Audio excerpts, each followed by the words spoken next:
चौंकाने वाला आंकड़ा आया कि आज भी बिहार में 94,23,000 परिवार, जो कुल संख्या का 34% है, उनकी आय, मासिक आय मात्र 6,000 है, यानी 200 रुपया पर डे। अब आप इस पर भी सोचेंगे, लोग सोचेंगे कि एक परिवार का जो परिभाषा है वह 3 से 5 7 तक होता है।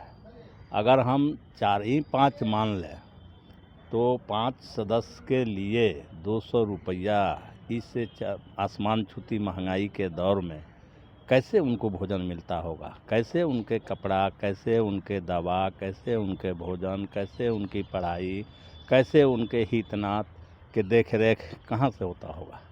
जो लड़ रहे हैं, हमारी पार्टी ने सभी लोगों से मिल करके, बात करके, अखबार के माध्यम से, रेडियो और सोशल मीडिया के माध्यम से सूचना दे रही है कि आप सब लोग एक मंच पर आइए और एक साथ एक बड़ी ताकत बना करके और सरकार से लड़िए और सरकार को अल्टीमेटम दीजिए। और इसीलिए हमने सबको 2 मार्च को पटना के गांधी मैदान में बुलाया है और बुला भी रहे हैं कि सारे लोग आवें और एक मंच पर खड़ा बदलाव की ओर है बिहार सर इस बार। इसीलिए हमारी पार्टी ने नारा दे दिया है कि बदलो बिहार महाजुटान। 2 मार्च के महाजुटान होगा बिहार बदलने के लिए। नेशनल दस्तक में आपका स्वागत है और मैं हूं आपके साथ अमन। बिहार विधानसभा चुनाव 2025 अब नज़दीक है और कुछ महीनों बाद चुनाव बिहार में होना है, लेकिन इस बीच राहुल गांधी पटना पहुंचते हैं 5 फरवरी को और उनका कहना है कि जो नीतीश कुमार द्वारा कराया गया जातिगत जनगणना वो फर्जी है। हमारे साथ बात करने के लिए इस वक्त सत्यदेव राम है, भकपा माले के विधायक है। सर, कैसे देख रहे हैं? सबसे पहले नेशनल दस्तक के माध्यम से हम पूरे बिहार वासियों को सलाम करते हैं, प्रणाम करते हैं और जातीय आर्थिक सर्वे बिहार में हुआ और उससे जो आंकड़ा निकल करके आया, चौंकाने वाला आंकड़ा आया कि आज भी बिहार में 94,23,000 परिवार, जो कुल संख्या का 34% है, उनकी आय, मासिक आय मात्र 6,000 है, यानी 200 रुपया पर डे। अब आप इस पर भी सोचेंगे, लोग सोचेंगे कि एक परिवार का जो परिभाषा है वह 3 से 5 7 तक होता है। अगर हम 4 ही 5 मान लें तो 5 सदस्य के लिए 200 रुपया, इससे आसमान छूती महंगाई के दौर में कैसे उनको भोजन मिलता होगा, कैसे उनके कपड़ा, कैसे उनके दवा, कैसे उनके भोजन, कैसे उनकी पढ़ाई, कैसे उनके हितनात के देख रेख कहाँ से होता होगा। लोग जिंदा हैं लेकिन वो भोजन में कटौती करके जिंदा हैं, नमक रोटी खा के जिंदा हैं, दवा के अभाव में मर जाते हैं, पढ़ाई नहीं करते हैं, फटे चिट्टे कपड़े पहनते हैं, तो जिंदा हैं।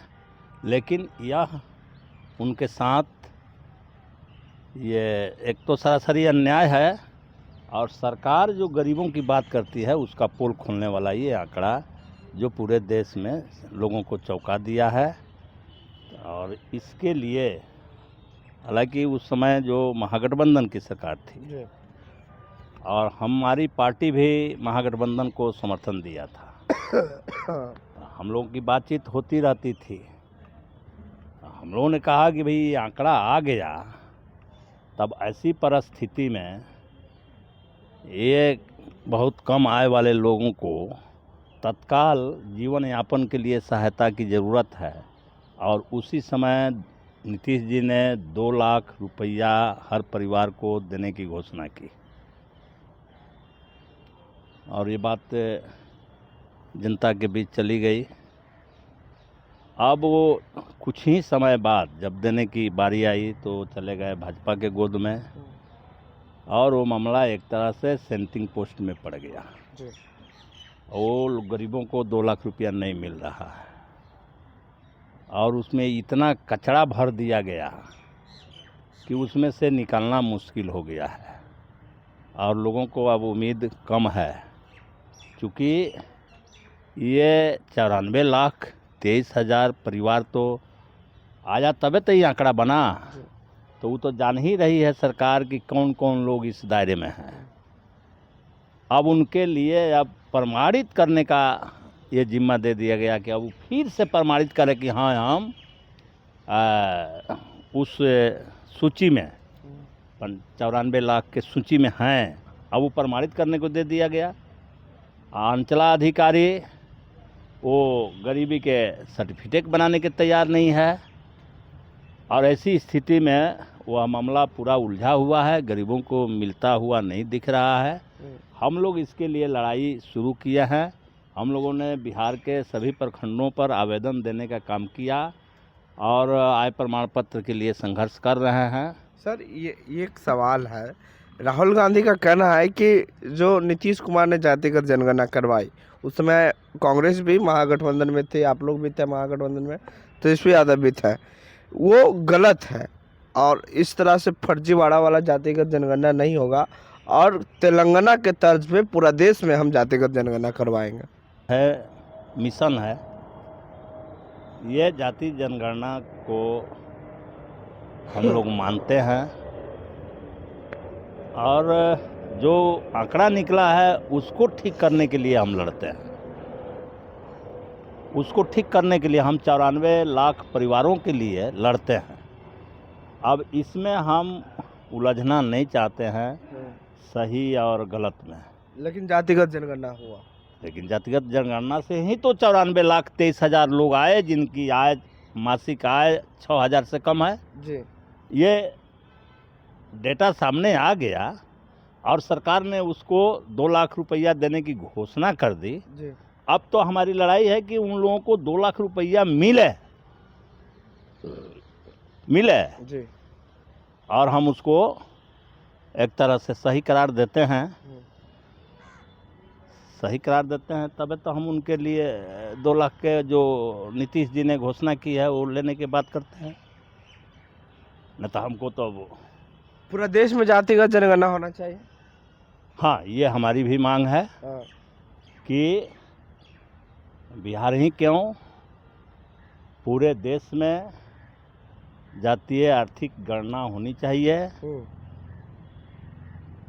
और जो भी जिनकी भी सरकार हो उनको कराना चाहिए। इससे ये जो बिहार या देश का जो सच है वह देश और दुनिया के सामने आ जाए। साथ ही साथ जो सरकारें, किसी की सरकार हो, अपनी पीठ थपथपाती है लेकिन उसको पते नहीं है कि हम बजट बना रहे हैं तो किस तरह के, किस पर खड़ा होकर के बजट बना रहे हैं, उस जानकारी है ये नहीं है। और इस कारण से बहुत सारे जो जाति के लोग हैं वो सीन पर नहीं हैं, वो दिखाई नहीं पड़ते हैं।